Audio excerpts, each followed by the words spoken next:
laki-laki dan perempuan tuh ada jiwanya, jiwa maskulin atau jiwa feminin, mana yang lebih dominan. Di angkatan saya ya, yang misalnya gue yang kalau udah dapet kurang dari bapaknya, biasanya nih akan seolah-olah dalam tanda kutip balas dendam. Balas dendam.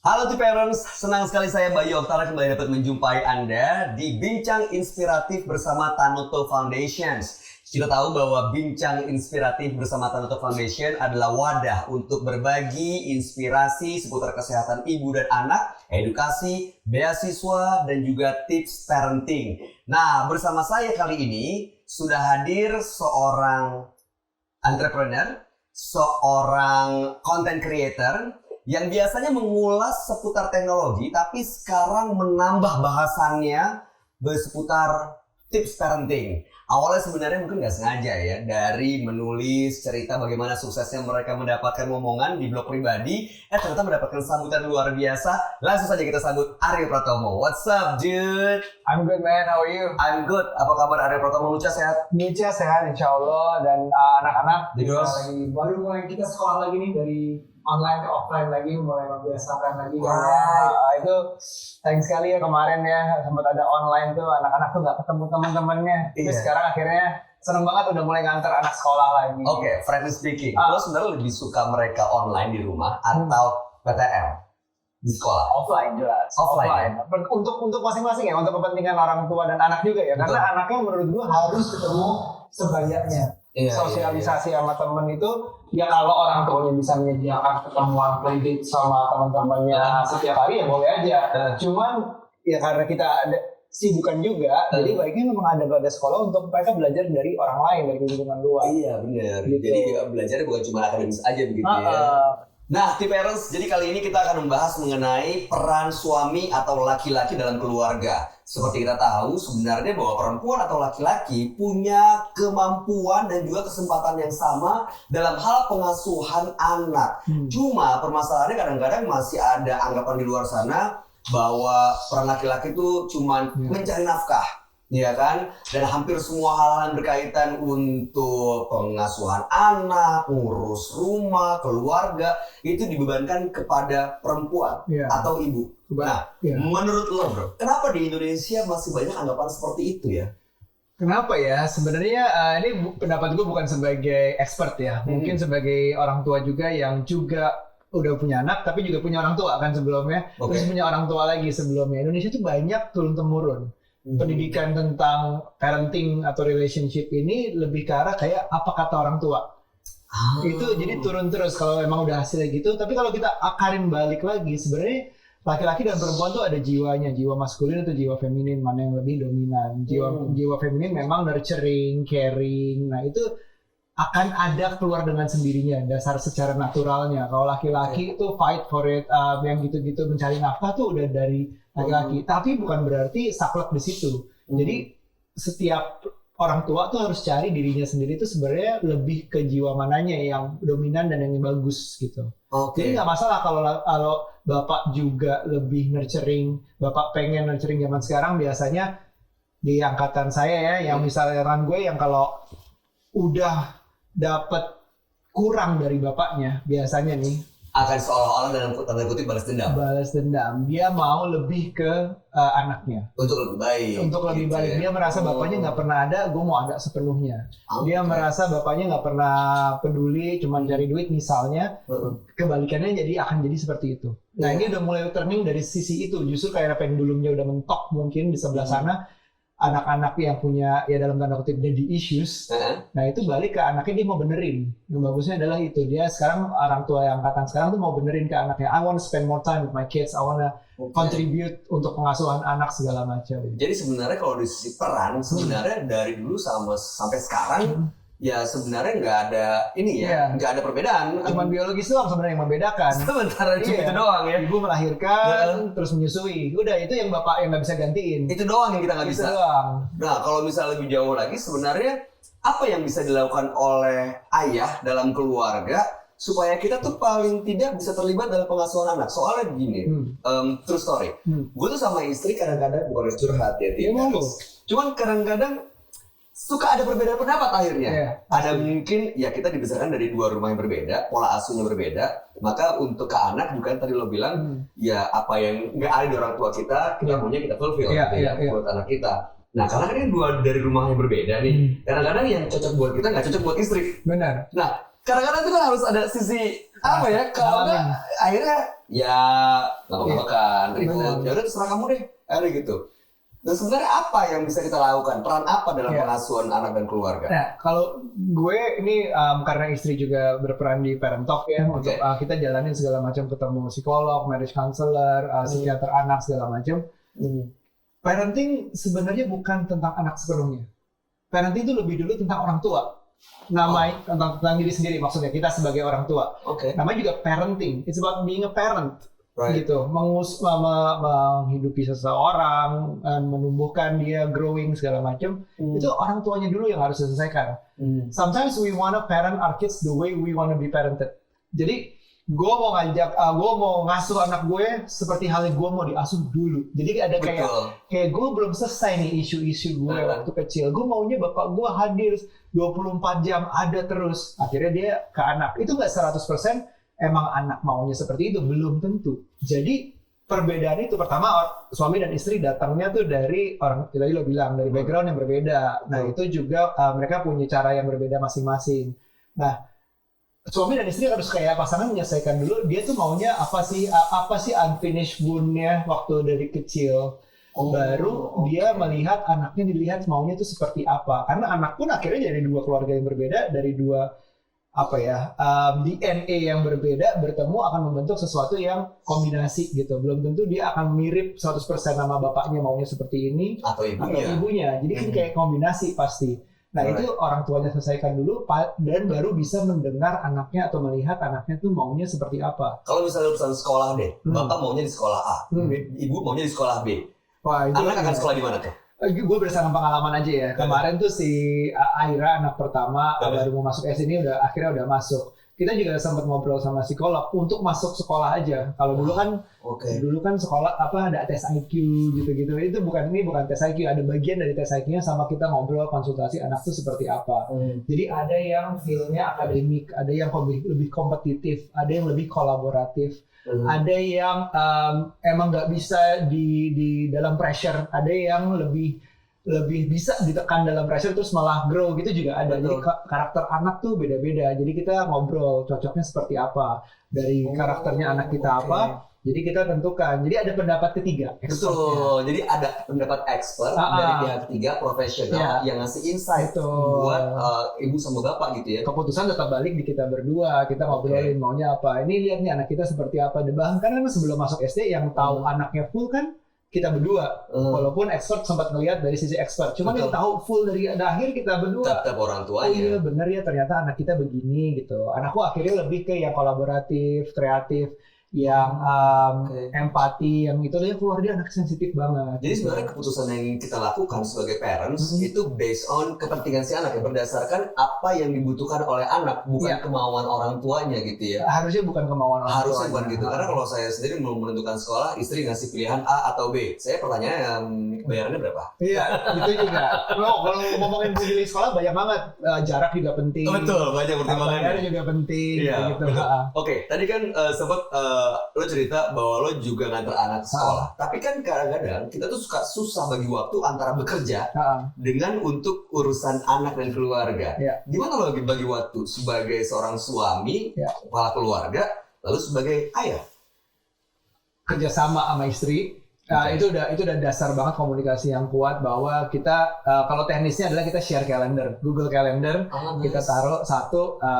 Udah tuh warna-warni tuh. Aku ada meeting jam segini ya udah kita awal-awal tuh struggling, apalagi dengan justru online lebih struggling karena kita harus ada di sebelahnya gitu. Tapi sekarang challenge-nya agak pindah ke waktu ngantar dan jemput. Jadi kita emang ada dua anak di dua sekolah berbeda. Nah itu yang itu nggak perlu ditiru ya karena secara logistik lebih gampang kalau anaknya satu sekolah. Tapi kita pengen explore memang anak ini kayaknya karakternya beda, kita taruh di dua sekolah yang berbeda. Nah akibatnya memang lebih susah di saat antar jemput. Nah kerjasama atau komunikasi sama istri itu yang entah itu berbagi kalender berbagi jadwal itu semuanya tuh mau nggak usah Google Calendar karena lebih gampang ya kita semua aksesnya lebih gampang di satu lewat cloud. Terus kita lihat semuanya, oh ya udah yang hari ini bisa itu. Jadi setiap malam tuh kita drill. Oke, besok siapa? Besok siapa? Besok siapa? Kayak drill ulang gitu. Gitu. Yang nganter A siapa? Yang nganter B siapa? Jam berapa gitu-gitu. Seru juga pilot talk lo, bro. Iya, pilot talknya adalah tentang antar jemput anak. Jadwal. Aduh, belum lagi lesnya. Nah, itu dia. Oke, nah tadi kan peran kita sebagai ayah. Tapi kan nggak bisa dipungkiri bahwa kita juga peran sebagai suami itu penting juga dong. Iya. Ya kan, dan kita tahu bahwa istri itu punya ya tanggung jawab dan juga peran yang cukup besar dalam keluarga dari awal merencanakan kehamilan, lalu melahirkan, lalu memberikan air susu ibu, belum lagi dalam pengasuhan. Pasti nggak mudah. Apa dukungan dari suami yang bisa kita berikan buat mempermudah tugas para istri? Oke. Oh, pertanyaannya keren juga ya. Jadi kalau misalnya kita ngomongin sebenarnya being a parent tuh udah dari jauh sebelum lahir ya anaknya. Oke. Ada proses hamil, ada proses di mana kita mau punya anak juga. Kalau cerita aku dulu kan sempat 3 tahun susah. Akhirnya kita coba-coba, akhirnya berhasil. Kita ceritakan itu di blog kita waktu itu. Tapi punya anak tuh udah mulai dari kehamilan, udah latihan bareng nurturingnya. Di mana dia istri tuh kayak kalau di gue sih bosnya ya. Gue oke, Manut, lo yang ngerasain dalam perut sakitnya apa, butuhnya apa, segala macam. Pokoknya bikin dia happy itu jadi kayak goal utama gitu. Karena ini 2 nyawa sekarang di situ. Right. Walaupun mungkin kadang-kadang ada biayanya juga gitu. Pasti. Itu pasti. Jadi kita latihan kayak bangun pagi atau bangun tengah malam misalnya ada apa-apa, saat sigap itu udah bentuk komunikasi yang latihan di saat begitu udah lahir itu jauh lebih gampang. Jadi kalau dia komandonya seperti bilang oh perut sakit, oh atau enggak lagi ngerasa ini, nah itu kita yang ngikutin, kita providing apapun yang dia mau. Tapi gua manusia juga punya paham love languages-nya masing-masing. Oh itu harus kita pahami ya. Ini dari segi relationship karena parenting itu dasarnya relationship yang kuat antara bapak dan ibunya. Kalau bapak ibunya ada apa-apa, anak tuh pasti bisa ngerasa gitu. Walaupun nggak berantem di depannya, walaupun apa. Tapi kalau komunikasinya baik, pasti ada rasanya deh. Nah itu love language apa? Kalau dia tuh quality time. Jadi kadang-kadang gue ada hadir tanpa ngomong pun di sebelahnya dia, itu udah dia merasa terpenuhi gitu. Jadi kita bisa tuh orang suka ngejudge kalau misalnya ngapain sih udah ada pasangan lu liat handphone masing-masing, tergantung pasangannya rasanya gimana dengan gue ngeliat handphone juga, dia ngeliat handphone juga, tapi dia ngerasa nyaman, at least gue ada di situ gitu. Betul. Salah satu bentuk love languages-nya gitu. Jadi kayak dengan kayak gitu gue nunggu komando sebenarnya. Lo mau apa? Apa? Ya udah kayak gitu aja. Kamu mau aku apa? Mandiin bisa, tapi mau aku yang mandiin apa gimana? Kayak sekarang nih. Betul. Sampai sekarang, oke, aku siapin anak sekolah. Gue nggak boleh ngepangin karena kepang gue berantakan. Iya, udah pasti. Contohnya kayak gitu. Contohnya kayak gitu. Jadi aku nunggu aja komando. Oke, gue siapin ini ya. Oke, fine. Jadi dalam ngurus anak, she takes the lead gitu.